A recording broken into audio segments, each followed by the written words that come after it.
And I remember one time his mom came to me and she said, I want to gift you the application process for DACA.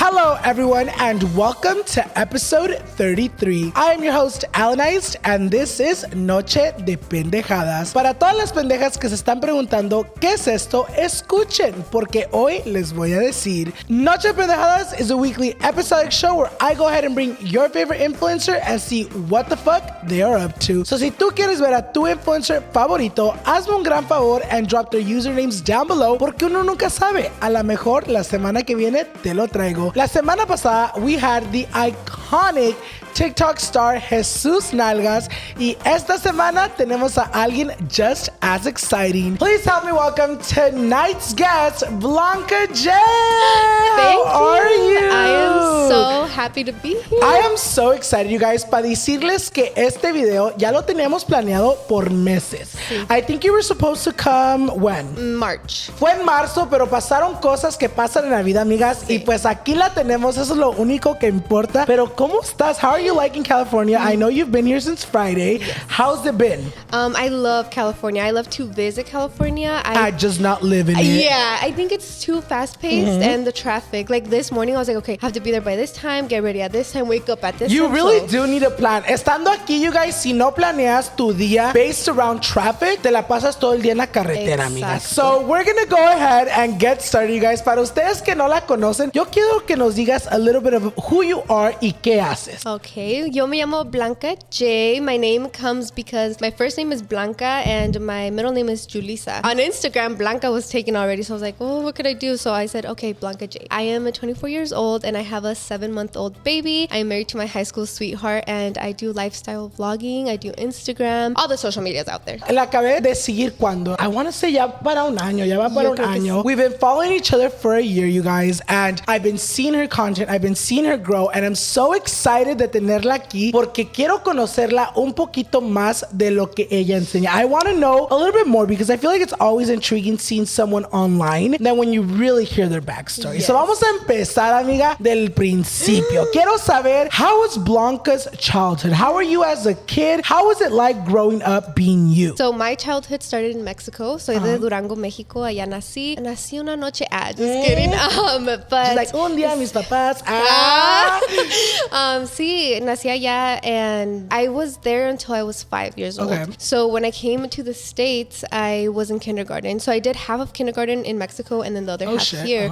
There was bilingual schools. So I went ahead and started Spanish and then I went into English. And I think learning English is so easy, but learning Spanish isn't. So I think I had an advantage for sure. I learned how to speak English here. And honestly, my childhood, I remember it as something beautiful. I mean, nunca nos faltó nada, but we weren't like rich, you know? Gracias a Dios. Tuvieron techo, comida y ropa. Exacto. Yeah. And if we were ever struggling, my parents never made it known until I was older. Then I realized, I was like, oh shit, like we're going through it. Yeah. I mean, I remember being in middle school, let's say, and my friends were out there wearing like all these name brands, Hollister, what was Justice. Yeah. And I was like, oh, like I don't wear those, you know, but they would be flaunting their little like, and you're like, why not me? Like, are we poor ass?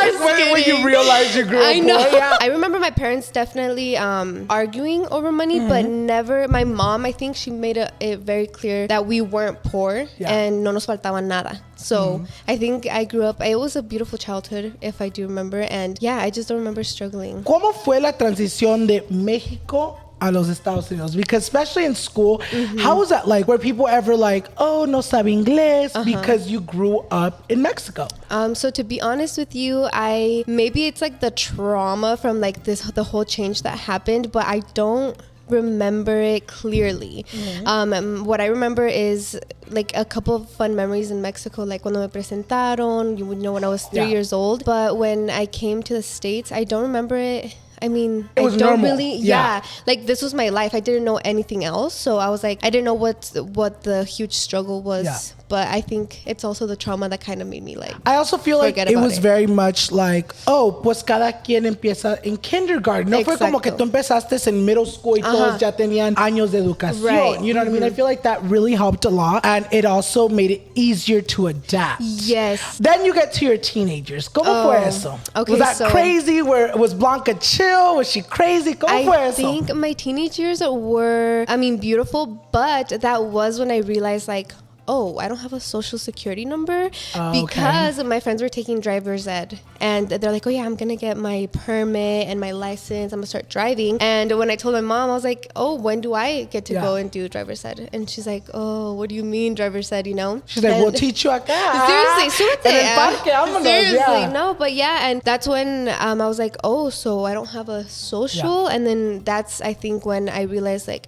oh, there's a difference. There's a difference between me and my friends because I wasn't born here. I mean, I have always been proud of where I was born and how I grew up and everything that I come from. But that in high school, I feel like it's such a huge change that I was like, oh, so I'm different. It also made you realize like, oh shit, I'm gonna have to work twice as hard as my friends because... Or how am I gonna work? Literally. So how was that? So obviamente mirabas a tus amigas, you know, maybe trying to get jobs. How was that convo that you had with your mom? I'm sure you always knew you didn't have papers, pero obviamente como acabas de decir, it was never a big deal as a niña chiquita porque no es como si necesitabas trabajar. No. You didn't really even need an ID back then. How was it like for you? Like how did it shook you? How did it shook your world when you realize like, fuck, now being an immigrant in the States can affect my life forever? I think it shook me to my core because I was a little bit more mature now. So the arguments that I was hearing at home, I was now understanding what they were about. I was understanding what it was to struggle, not having my dad, you know, my family not having papers and all of that. So I remember being like, I mean, I was so young and naive that I was like, oh, I'm different and maybe I'm less than all these people because they get to drive, they get to have a job, they get to do so many things, but I'm not able to do that. So it definitely... I don't think that I let it like knock me down because I still was like, si todos pueden, ¿por qué no yo? Exactamente, you know? So I didn't let it knock me down, but it was definitely like, oh, so de aquí, my life is so different. Like I have to figure it out. Like, ¿qué voy a hacer? ¿Qué va a hacer Blanca? ¿Cómo va a salir adelante? Yes. What are you going to do? Because I was like, I can't relate to my friends because all my friends have papers. So now it's... And at the time, were you telling them like, oh, me either? Or were you just kind of more like... I think at that time I was a little bit like, oh, okay. Like I remember my friend... I don't need to drive. Like, I'm scared. You're like, I have a chofer. Seriously, no, it's like, con la licencia de Dios. No pasa nada. Literally, Yeah, I remember my friend was like, hey, you should apply at my job. And I was like, oh, I should, right? ¿Y quién te dijo que quiero trabajar? Right? I'm like... ¿Y quién te dijo que tengo necesidad? Exactly. You're trying to play it off. You're like, que trabajen los que quieren, los que tienen que trabajar. Right. So then it wasn't long after that when I met Jonathan, my husband. What was this, like junior high? This was the summer before sophomore year. So how was that? ¿Cómo lo conociste? Oh my God. Cuéntanos tu historia porque a lo mejor muchos de tus seguidores saben, pero muchos de los que están viendo el programa por primera vez te están viendo, a lo mejor no saben. How did you meet your high school sweetheart?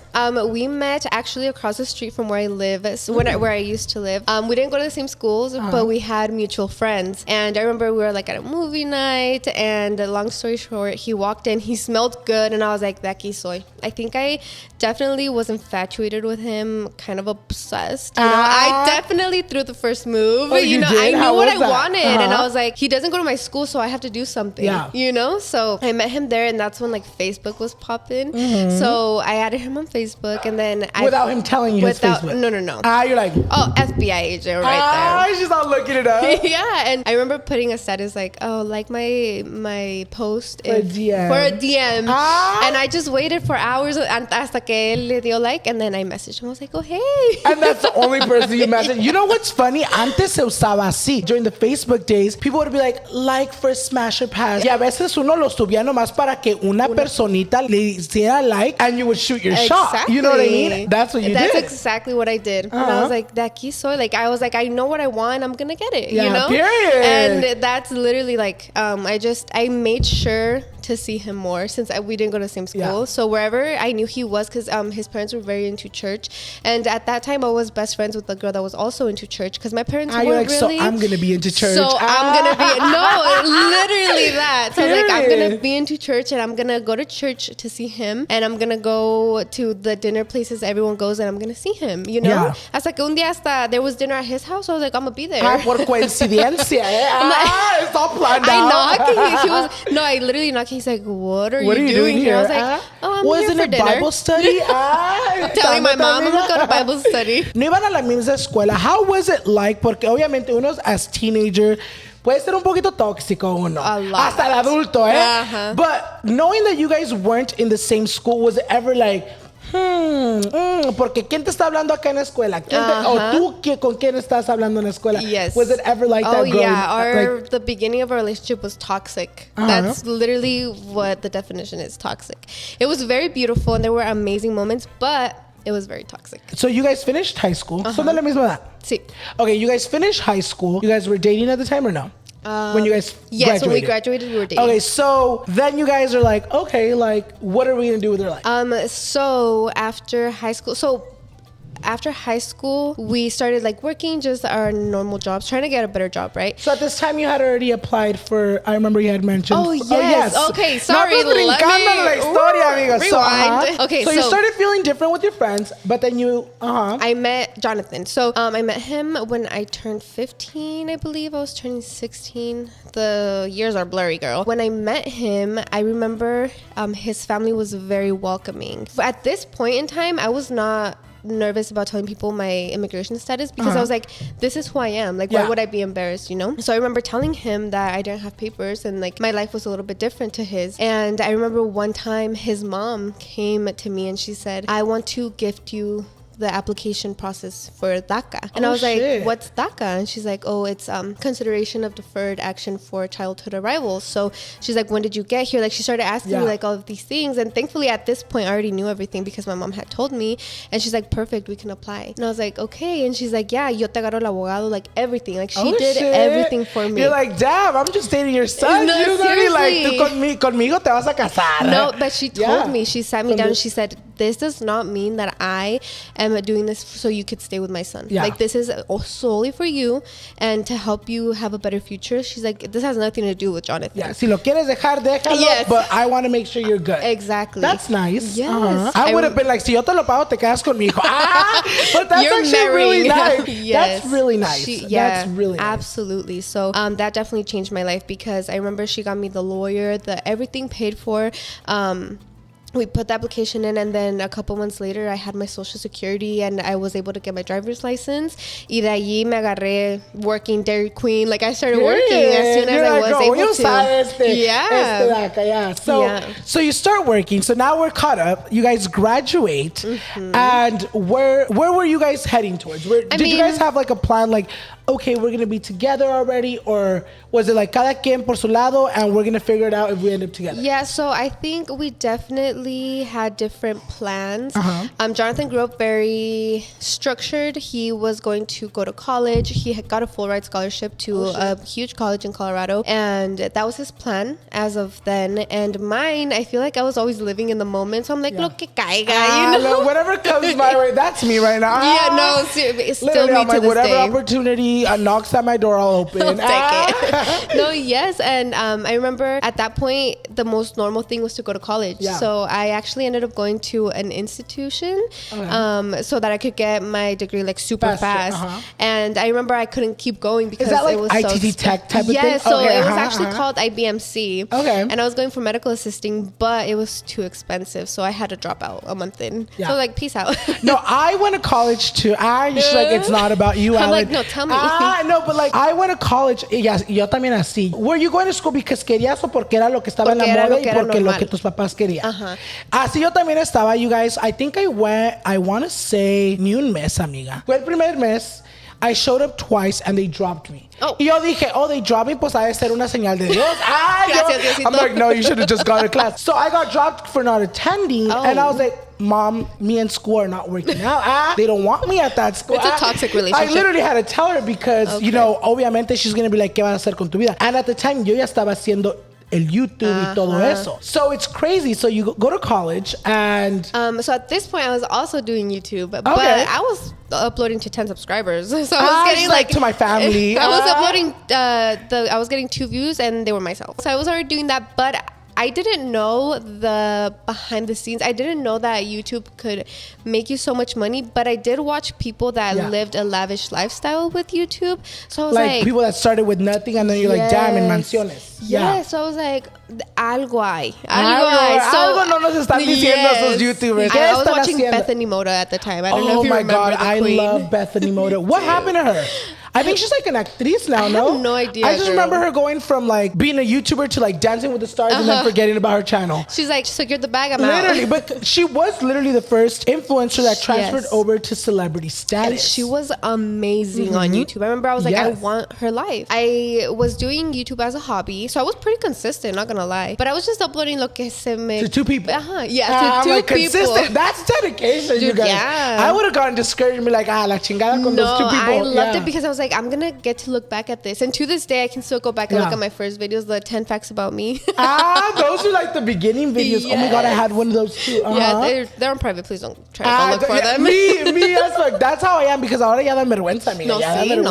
Ya me vi en el TikTok todo viral making fun of me. But so I was doing YouTube at the time. So when I stopped going to school because it was way too expensive, it was like the tuition a month was more than our rent. So I was like, girl, I can't afford this. You're like, girl, just go fucking work. Yeah, so I went from job to job. I actually had like a call center job, and then I landed a job at a private clinic, a private women's clinic. It was my clinic that I would go for daily for yearly checkups. But I was like, are you guys hiring? And they were. And at that point, I started doing what I was going to school for. So I was unlicensed medical assistant, but I was getting paid what the people that had degrees were getting. So you're like, I finessed the system. I was like, yo gané el trabajo sin tener que ir a la escuela. And you know what was the best part? It was because I was bilingual. So that's what got me a good pay. So at that point, when I was doing that, is when I started growing on YouTube. But it was one of those moments where my video went viral, and that's how I got known. What video do you still remember? Yes, it is Get Ready With Me for a Quinceañera, featuring my Mexican playlist. It's that long ass title. When you used to do those though, the playlist? Those were my most viewed videos. I used to do them all the time until I was like, bitch, I'm not getting paid because they're all getting demonetized. Yes, exactly. Copyrighted. Literally, all the time. You used to be able to use 30 seconds of a song. Ya ni 5. No. Ya ahora all copyright free music. Yep, exactly. So yeah, that's the video that went. So you go viral. What year is this? ¿Te acuerdas? Let's set the scenery. This is year. 2018, I believe. Okay, so 2018. 2018, I am working full-time at a private clinic. One of my videos goes viral like 4 months after I uploaded it. So at the beginning, it got 10 views. And then one day, it just starts going up like 10K, 100K. And then you're like, I'm at 1 million views. I wish, but no, it didn't go that far. What was it at when you were like, shit? When it hit like 250,000. And that's a lot. That's a lot. Yeah. Oh my God, I wish I can hit that now regularly. Same. Yeah. But okay, so you get 250,000. What do you think? I'm like, damn. Gotta pack my bags and move to LA. Quit. No. I'm like, when do I get my house? Wait, that's exactly what I thought. But I was like, so do I move to LA now or tomorrow? You're like, who's gonna call me? Yes, at this point. So as I said, after high school, Jonathan had his plans and I had mine, but it worked out that at the end he realized college wasn't for him, and then I wasn't for me either. So he was figuring himself out in the job But world, you guys were still together. But we were still together. Okay, I mean, it was still a little bit toxic here and there. I mean, things were rocky up until 2019. Oh, so shit. I actually remember the day. She's I'm like things March, March 5th at 6 o'clock. So yeah, we were both kind of like living our own life, trying to figure it out, but we were still together. Yeah. So I remember I go viral. We're at the gym. I'm like, babe, look, this is getting a lot of views. And then that was when I was like, okay, people are asking me to keep uploading these, so that's what I'm gonna do. And when that happened, I just started uploading my playlist, and that's how I started getting bigger. Okay, so you got your good job. Un job que a lo mejor was the job that you were going to study for, obviously. Yes. So at what moment, at what point did you say, okay, you know what? Esto del YouTube, esto de social media can kick off to be my full-time job. At what moment were you like, yeah? I was about a year and a half into my job? Good job with benefits, like all, it was beautiful, yes. And I loved it, actually. Yeah. I loved my job. But it was when I saw that I was making more on YouTube than at my job. Mm-hmm. And that's when I sat my mom down and I was like, listen, this is happening. And thank God my mom has always been supportive. Like, she has never told me like, no, you have to do this and that. No, whatever decision I take, she supports me. So I told her, I was like, at first I was like, I'm gonna go part-time. Yeah, just in case shit hits in case things, I thought, tengo mi trabajo. Yeah. So I was like, I'm gonna go part-time, and it's the fear. Yes. It's the fear. I'm like, yes, if it doesn't work out, I'll go full-time again. Mm-hmm. But I realized that I was thinking too much about YouTube at my job, which was making me perform less at my job. And I decided that wasn't fair for them or for me. So I put in my 2 weeks and I told my manager, I was like, I love this job, but it's time for me to go. And they were so happy. They watched my YouTube videos. So they're like, go. She's like, you will always have a job here if you decide to come back. Para una mamá, obviamente, her mom's here, you guys. Oh, yes. Para una mamá, cuando alguien te dice, ma, voy a dejar mi trabajo que me van a pagar bien para ir a hacer videos en YouTube. Ajá. Para quedarme en la casa. What was that? Because I feel like for a parent, even for mine, was like, ay, qué ridiculez. No, sí. Que eso te va a dar de comer. Ajá. Mi mamá me decía, pero es que ¿cómo vas a dejar tu trabajo que tienes aseguranza, te pagan bien, estás cerquitas? Y le dije, no, le digo, creo que sí la hago. Yeah. Sí. When I told her, I was like, I trust myself. And I was like, and if not, I'll go back. Yeah. Like, no pasa nada. But you had it in your mind that you were going to make it work. Yes. I was like, there's no plan B. Like, this is my only plan. And I remember she was kind of like, so you're just going to like stay home and do nothing? I was like, no, I'm working. Yeah. But to a lot of Hispanic parents, this isn't a job. You know what's so crazy? A lot of people at the beginning for me would be like, no hace nada. And I'm like, girl, come. Ven, ponte tus... Edit my videos. Edit my videos. I'm like, try to be funny for me. Like, haz lo que yo hago y a ver qué tan fácil es y a ver si no hago nada. I feel like it's just un diferente tipo de trabajo. Exacto. Yeah. Y de todas maneras, I feel like we work all day. All day. From the minute we wake up to the minute we go to sleep. Because I feel like you have to be interested. Si no estás en YouTube todo el día, porque mira, YouTube nomás sigue una editación y lo subes. Pero en Instagram tienes que estar subiendo historias, updating your followers, keeping them entertained. Exactly. Si no, pues te chingaste. If you don't post for one day, people forget about you. Yes, it's so quick. It's so quick. Yeah. Yeah. So I remember you quit your job. I quit my job and I told my mom, you know what? Like, I got this. And it was amazing because I remember I quit because not only was I making more than I was making at my old job, but I was making enough to help my parents. So I lived with my parents up until 2019 when Jonathan and I got engaged and then married and then moved out. So I remember as soon as I started making money, the last thing in my head was to save it. Everything in me, I was like, oh, I made $1,000, 500 to me, 500 to my mom. So yes, I remember at the beginning, everything that I made, it wasn't like I was saving it. It was more, where can I help? I started taking on bills. I started paying for rent, groceries, gas. Cositas así, yeah. I started helping my mom out a lot more with my sisters. And I remember like that was it. I was like, I made it. Like, this is me being successful because I'm not only able to provide for myself, but for my family. Yeah. And that has been my dream forever. And I feel like that is a little bit of trauma from the money aspect, knowing that never have we ever had this much money, that now that I do have it, I want to live comfortably, but I want my parents and my family to live comfortably as well. And that speaks a lot about you as a person, because hay mucha gente que agarran su fama, su dinero, peace out to the people that were there since day one. Yeah. So I definitely started contributing more to our household. I took on a little bit more of my sister's needs. Like, if they wanted to go and buy this for school, I would go and take them. And I remember being like, wow, this is it. Like, I'm successful because I have it all, and so does my family. Yeah. And ever since then, it's always been like that. Like, now I know how to save money. Yeah. Now it's like you're making enough to be able to help, save, and take care of yourself. Yes. Yeah. Mm-hmm. So you started doing the YouTube. Ahora cuéntame, how did all that tie to what you're doing now? Because I feel like now you're everywhere. Now I feel like you've made a name for yourself in the industry. Ya no nomás eres, la muchachita que hace videos. No, ya tienes un nombre, and I feel like that's very important. How do you feel now, like, with what you're doing now? How does all that tie into what you're doing now? Everything that I'm doing now is thanks to everything, like the whole journey. So I remember being consistent and never like, even when my views would go down a little bit, I was like, okay, like I'll just make another. I was like, I'll make another video, try to make it better.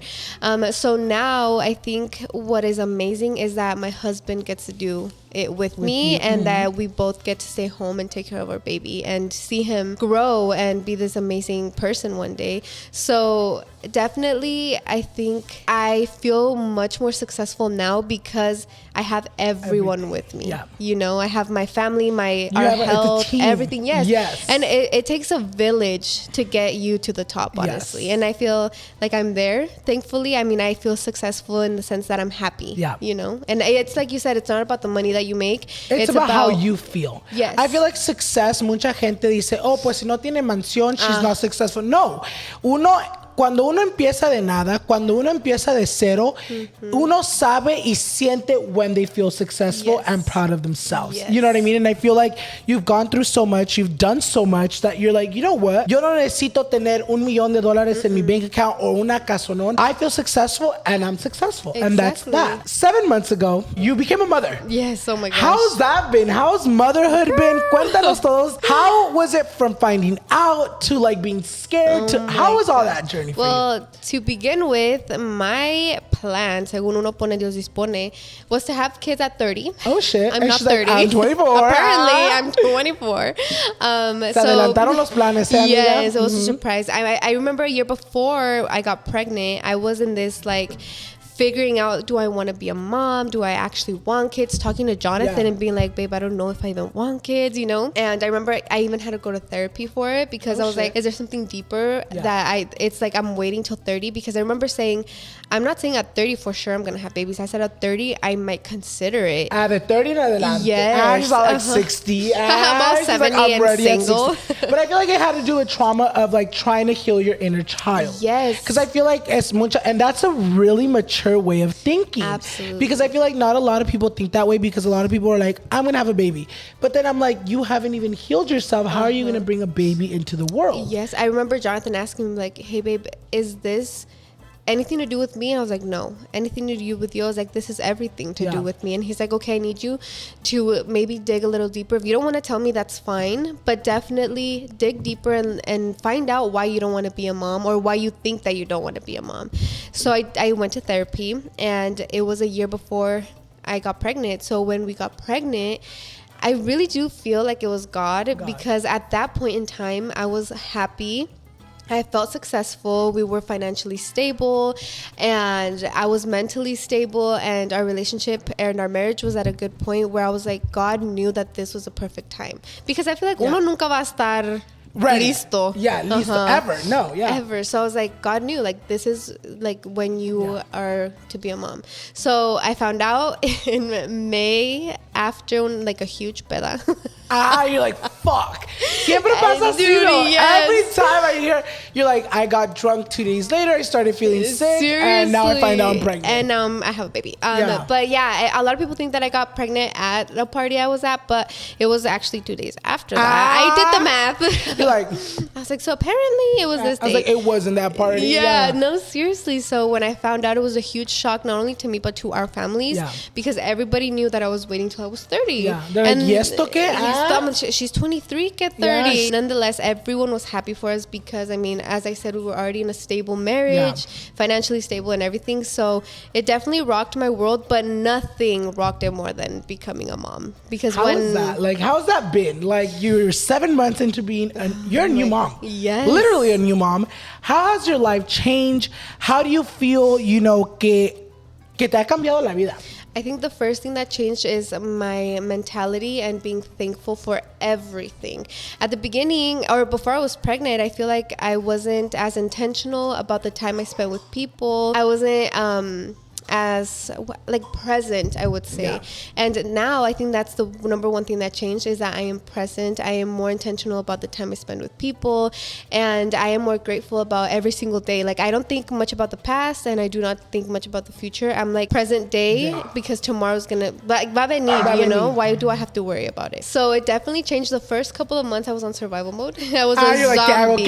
Seriously, my mom moved in with us for 2 months. Oh, that's sweet. Yes, my mom did everything everything. She cooked. She helped me. She helped me take care of Franco, like everything for me.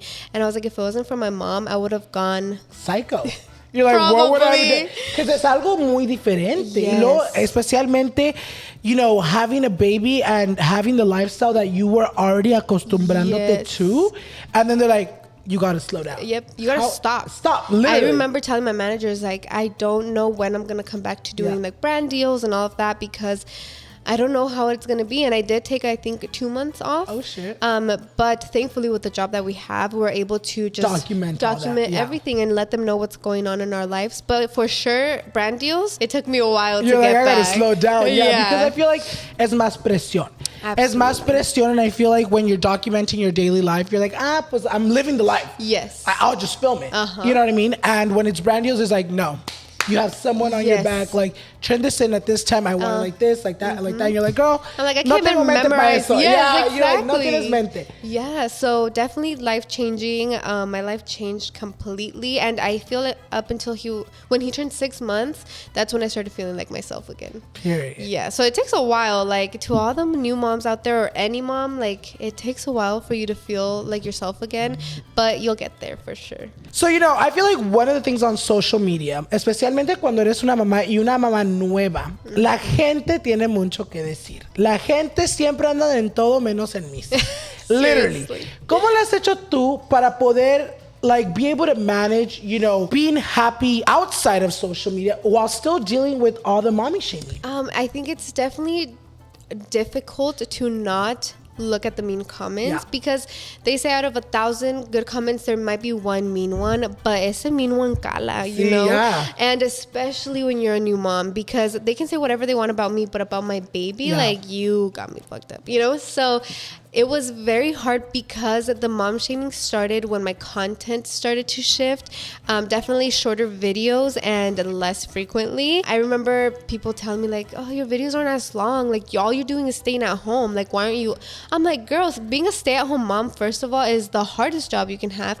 Now, being a stay-at-home working mom is even harder, you know? So I'm trying to take care of my baby and then trying to give you guys good content. So if I get to put at least one good 10-minute video, at least it's something. I just feel like la gente no comprende que cuando uno se hace mamá, her priorities change. Exactly. Your baby comes first, and then at this moment in life, your content comes second. Yes, it's her job, but it's kind of like you don't get to leave. No, you don't get a month leave. You know, you can't be like normally like someone that works a normal job.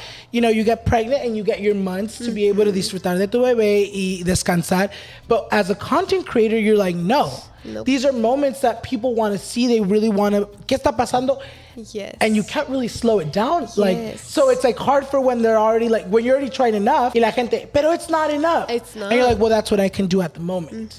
And I think you can never please anybody. So a lot of people are like, oh, why aren't you uploading as often? You're always just at home doing nothing. And then other people are like, why are you showing so much? Like, wouldn't you want to be more private about this? So you can never win. Like, ever. I'm never going to please everybody. So I'm trying my best to please the people that have been there with me and that actually want to see my life, you know? But I am finding a balance también. I just feel like, you know what, lo que es que la gente, they can switch up so quick. Yes. Te dicen que te aman un día, los seguidores, y ya mañana haces una cosita que no les cae bien y ya, oh my God, ese eres el peor persona del mundo. Literally canceled. So it's just crazy that, like, you know, obviously motherhood has changed you in so many ways, and of course, even in your job wise, you know, like, is the way you go around your content is like, okay, I need to make sure my baby's good. Yes. Está comido, que estés, and then I worry about what I gotta do. Especially because my mom helps me out a lot with my baby. So that is a whole nother area of mom shaming where they're like, what do you mean you can't do it all? Like, you can't work and have your baby if you're at home with your husband?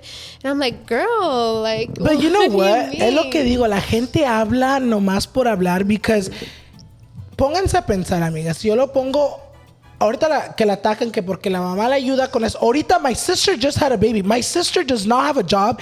My sister doesn't even do social media. Y mi mamá se movió con ella para estar ayudándola.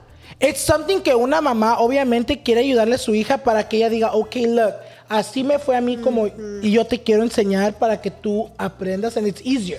Because it's a whole new change. So I feel like all the people that mommy shame on that, like, oh, why doesn't she do it? Why is her mom doing it? Shut up. Because when you get pregnant, you're going to want your mom to be there. Literally. Period. I love that. No, because it's true. It is like, true. I'm sure when you get pregnant, you're not going to want to be alone. Exactly. And I'm like, the only difference here is that I put my life out there for the public to see. Yeah. But it's like, this happens in every household. Like, your daughter has a baby, you're there to help, not for the cameras, not for, no just because you're their mom. Yo pienso que la gente que habla es más la gente que no tiene ni un bebé, and that are not even like planning on having babies. Yeah, or the people that don't have help. Yes. Too. Because I feel like I feel for those people, but because they're so mad that they don't have help, they also want to portray that and to everyone else. Yeah. And it's cool. You were able to do it alone. Te doy una galleta, amiga, lo que quieras. Pero no significa que todos no tienen ayuda. No significa que todos no tienen that support system. Because at the end of the day, it's a support system that makes you get through the day. Ahora imagínense si no tuviera ese support system, no agarrarían contenido para nunca. Y lugo, that would be another complaint. Then I would be broke. Y los pañales, you know? And it's expensive. Girl, having a kid is expensive. I'm like, girl, that's why. I'm good with 4 dogs. Please watch all my ads. Oh yeah, yo, baby, 2 dogs. You have 2 dogs, but her dogs are so beautiful, you guys. Yo quería cuando I knew I think I had reached out to you, no? I replied when you were cuando apenas tuvieron tus bebés. Sí. And I was like, oh my god, es que yo tengo un antojo, you guys, with a golden doodle. Oh my god. Pero aquí es so hard to get them. Yes. Si miras uno en la calle, yo siempre pregunto, oh, I got them shipped from here. I got them over here, and I'm like, where are they locally? Yeah, no, we drove 12 hours to get ours. Oh, 12 hours. All right, you guys. So, tanta historia que nos contaste. I feel like everyone at home were like, yo no sabía eso. O los que en verdad sí son Blanca J fans, yo ya sabía todo eso. No me tienen que recordar. But what is next for Blanca J? ¿Qué te miras haciendo tú en un futuro? Or what are projects that you want to either work on or that you have in your head and you're like, quiero realizar esto muy pronto? Well, first of all, I do want to say thank you because this was one of like a huge dream for me because I mean I've watched you for years. Oh, you guys, the makeup, but yes, this was a huge dream accomplished for me. So thank you for having me. Thank you for coming. Oh, of thank course. you for coming and making time. Congratulations on everything because I love all the guests and I watch all the episodes. You're like, a ver cuál. What was the last one about? She's like caught up. Like actually, no, but yes, thank you so much. So this was definitely one of a huge goal that was accomplished for me. The next thing, we are really into our podcast right now. I mean, podcast is huge right now. So we are definitely doing that on Spill the Beans podcast. You guys can go see that on YouTube. And definitely just trying to grow as an individual and a creator. So still putting things out there on YouTube and trying to stay relevant, I would say. Girl. I think what's next for me is just, you know, striving for more, and definitely I think in the near future opening a business with my husband and still trying to be a better mom and a better person, a better friend.